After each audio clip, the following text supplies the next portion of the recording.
Samahan niyo ako guys. Kwento ko kung paano kami nakaakyat sa bundok sa Mount Balagbag.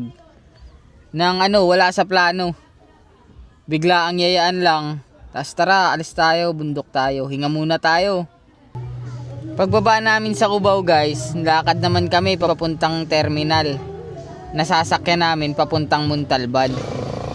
At nung medyo malapit na kami sa paanong bundok guys, medyo umukay na rin yung yung panahon. Ang ganda na ng langit, tas green na green yung mga halaman. Ang ganda talaga tignan, parang buhay talaga pag nasa probinsya eh. Yun guys no, habang nasa tricycle pa lang kami, ramdam mo na yung lamig ng bundok. Ang baba pa niyan guys ha, wala pa kami niyan sa taas. Tas habang nag-e-edit din ako guys, tingnan mo. Yan ang gugulo. Extra daw siya. At yon guys, pagdating nga pala namin dito sa taas ng campsite, kain muna kami. Saglitang luto lang. Luto ako ng nagluto ako dito ng adobo sa gata.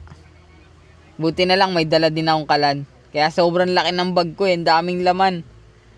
Kasama nga pala dito guys ni Tropa yung jowa niya. Tapos kasama ko din si Bal. Ito mamaya pagkatapos namin kumain, pasilip ko sa inyo yung view dito sa taas. Sobrang saya talaga sa taas ng bundok guys. Walang cellphone, wala lahat. Gagawin mo dun kung anong mga pwedeng pagkalibangan. Tingin sa view. Ang ganda tignan ng view, sarap titigan, hindi nakakapagod. Alam mo yung takas ka muna sa city. Minsan sa sobrang gulo na rin kasi sa city, di mo na alam kahit hindi ka pagod, pagod na pagod ka. Ito nga pala guys yung mga katarantaduang ginagawa namin doon sa taas. Dito ilang feet dito? Ito. Picture mo dali. Picture mo yung dalawa. Tayo muna. Picturean nyo kami. Sige kayo. Mga baklang to. One. Ay, ganda ko. Arit lang. One. Video pa naman to. Oh, pente tayo. Pente lang.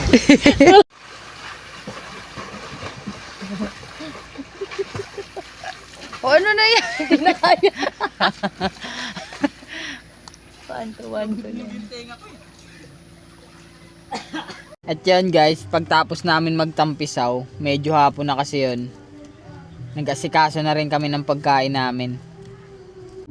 Tapos yun, pagkatapos namin magluto ng hapunan, mabilis ang kain lang. Tapos maya maya pagtapos nito guys, punta ako sa baba para makita nyo rin anong itsura. Sobrang ganda sa baba. Ang daming kakaiba sa campsite nila. Alam mo yung bawal mag-video okay, bawal magdala ng speaker, ang daming bawal, pero ang saya. Ito nga pala yung baba nila guys. Ang ganda, kahit alam mong gubat siya pero hindi nakakatakot maligo. Ang daming ilaw, halos punong-puno yung campsite ng ilaw, kahit yung pool nila punong-puno ng ilaw. Ang pinakakakaiba pa dito guys, yung pool nila paggabi nagiging padis. Kaya ang saya-saya maligo, buhay na buhay yung pool kahit hating gabi na. Habang nakikita mo yung paligid, nakikita mo yung city light. At ito pala yung city light dito guys oh. Yay! Kami muna. Yay! Ito yung city light guys oh. Ang ganda. Ang sarap titigan. Alam mo yung kahit buong gabi mong panoorin, ang ganda pa rin. Uulit-ulitin namin tong pag-akyat sa bundok guys. Habang kaya pa. Vlogger yan.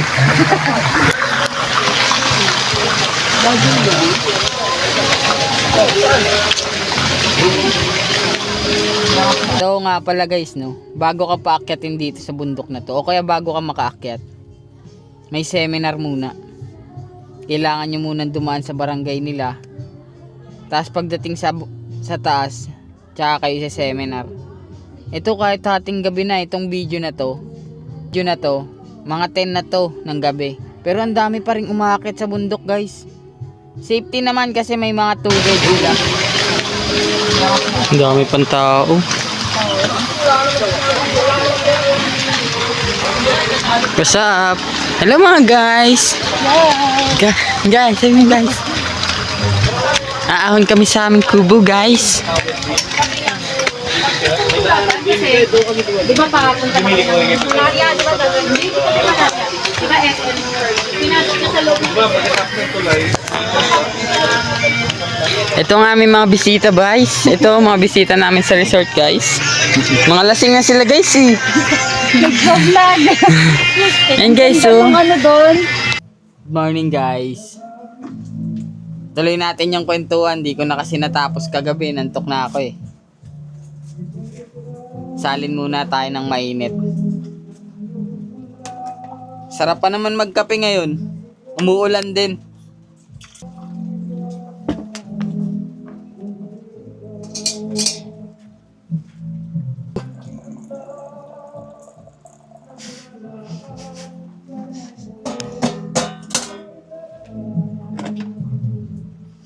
Timpla na tayo ng kape guys. Ito nga pala yung araw na bababa na sana kami guys. Muntik na kaming hindi makababa niyan. Sobrang lakas ng ulan tapos ang dami nang naglandslide. Yung mga tent kawawa din. Pinasok na yung mga tent nila ng ulan. Basang basa rin sila eh. Halos di nakatulog. Kami nga lamig na lamig dyan eh. Tapos may nakikisiksik sa amin pusang gala. namin to. Niready na rin namin mga gamit namin guys para pag tumila yung ulan, diretsyong baba na. Tapos yan, nag-almusal na lang din kami. Para kahit papano, kung bababa ng biglaan, may lakas pa rin. May nakikigulo pa sa almusal namin guys. Nakikisiksik talaga siya kasi sobrang lamig talaga doon sa bundok. Ligaw lang yan doon, di namin kasama yan. Parang close na close eh. Sa part pala na to guys, patila na rin yung ulan kaya bababa na rin kami. At yan guys, nagkakape na nga pala ako. Bago nga pala tayo bumaba sa bundok guys, sa mga aakyatin nyo, huwag niyong kalimutang magpasalamat sa mga lokal. Kasi kahit papano tinanggap nila tayo din ng mas maganda. Tsaka, okay din minsan makisama sa mga lokal doon. Ang saya. Ang dami nilang kwento. Ito na nga pala guys, pababa na kami sa bundok. Oo nga pala guys, bago kami bumaba, shoutout ko pala lahat ng nagsisindi sa insurance. Pabuhay kayo hanggat gusto nyo. Nagsisindi ng lighter. Kung sino ka man, kilala mo na kung sino ka.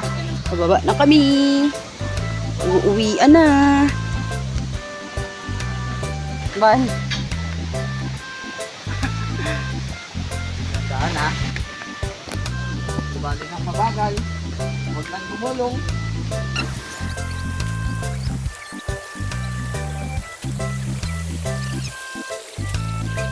Kaso ang daya, hindi ako nakikita. Ganyan yung balo.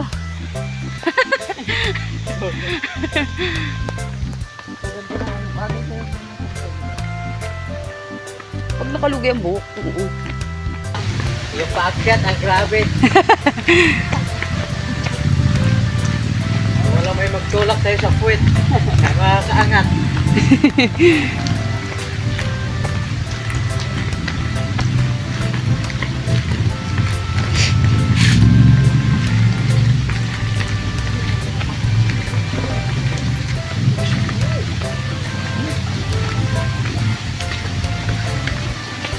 Ops, ops, ops.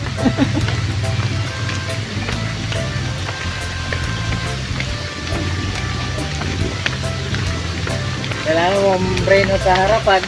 Ulihan ang preno.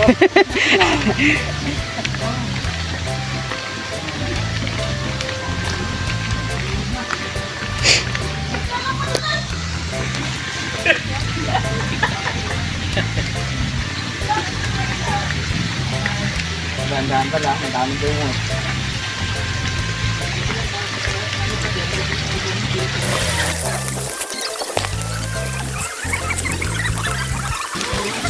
Una ka naman, hindi ako naman mag-ibig. Kaya?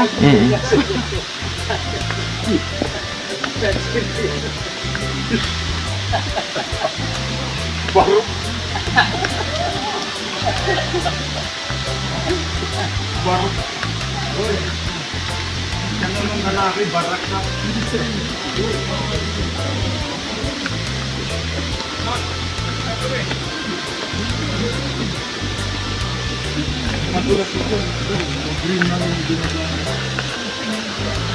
Daanin mo na, padaanin mo na yung dadaan. Excuse po muna. Gogi, parang dulas. Bumangga, di ba? Pwede tumama pa akin, hindi. Okay na, okay na. Hindi tumawa pa akin. Kailangan ngumiti. Ganito talaga ang buhay naming mga badyaw. Pagpunta kami sa city, ganito ang ginagawa namin. Bata pa lang ako, ganito na tinatrabaho ko. Pero okay lang.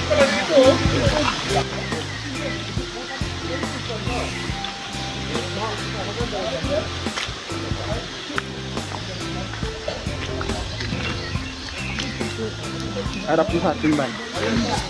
Harap mo sa atin. Wala, hindi yan naharap. Ikaw mag-ano. Oh. Guys, paantay na lang ng part 2 para makita nyo kung gaano kahirap pababa. Maraming salamat. Thank you for watching.